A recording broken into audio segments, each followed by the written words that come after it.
I'm Lorie Marrero, creator of the Clutter Diet book and online program, and today we're going to talk about the organizing products that solve all of your problems. Well, unfortunately, there is no such thing, and the truth is that a product alone is never the answer, and I mean never. If you buy something as obvious as a tie rack and you do not hang your ties on the rack, it doesn't work. That product is completely dependent, as all products are, on your behavior and your systems. So I'd like you to focus more on what you're doing with the product as a tool rather than thinking of the product as the solution itself. And when you're buying these very good tools to use in your organizing systems, I have 5 questions that you can ask to make sure that you are purchasing these products intelligently. First, how sturdy is it?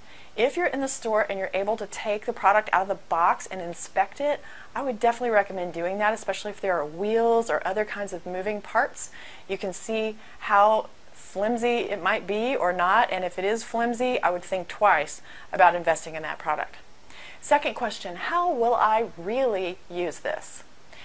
I think this is a very interesting example. There are these jewelry organizers, as I've shown here on the screen. They have little holes punched in them for you to put earrings in. At the end of the day, when you're tired, are you really going to take that earring off and reassemble it into one of those holes? Probably not. And in practice, this is what I see. So think through exactly how the product will be used before you buy it. Third question, how will this product improve the visibility I have to my stuff? If you've watched my other videos, you know that the goal of any organizing project is visibility. You've got to be able to see what you have to know that you have it and access it when you need it.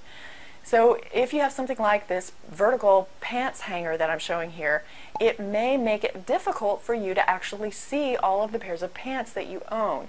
When you're choosing an outfit, it's really important to be able to see all of your choices. So that may not work for you if the visibility is going to be impaired. Think through that. Number 4, will it fit?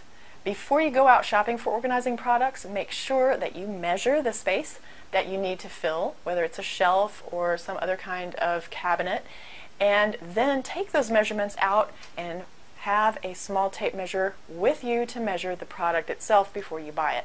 This is a little 3-foot keychain measuring tape that I carry around with me, and this helps me avoid a lot of purchasing mistakes and save money and time. And the 5th question is, will this product be easy to clean? So think about the environment of the product. Are children going to be using it? Is there going to be food around this product? If there's fabric on this basket or whatever it is that fabric washable? Does it need to be? If there are lots of grooves and crevices, how hard are those going to be to wipe down or keep clean? Think through all of that before you buy something that's going to be frustrating. And finally, I want to make another point about organizing products, and that is last week we talked about undesignated space in terms of flat surfaces. The other place that the concept of undesignated space comes into play is with cubbies like this.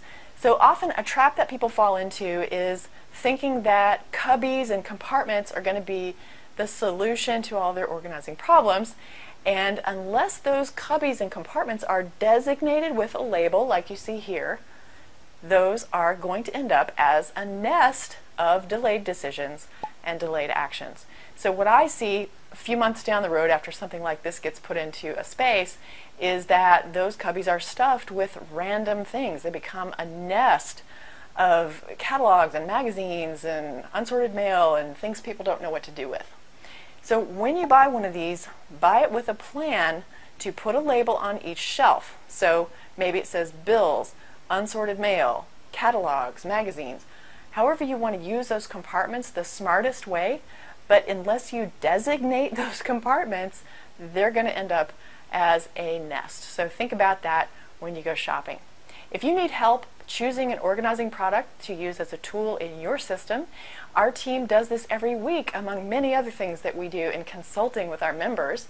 We help people 7 days a week in our member message board area, unlimited, for about the price of a pizza. You can find out more about that at clutterdiet.com/learn-more.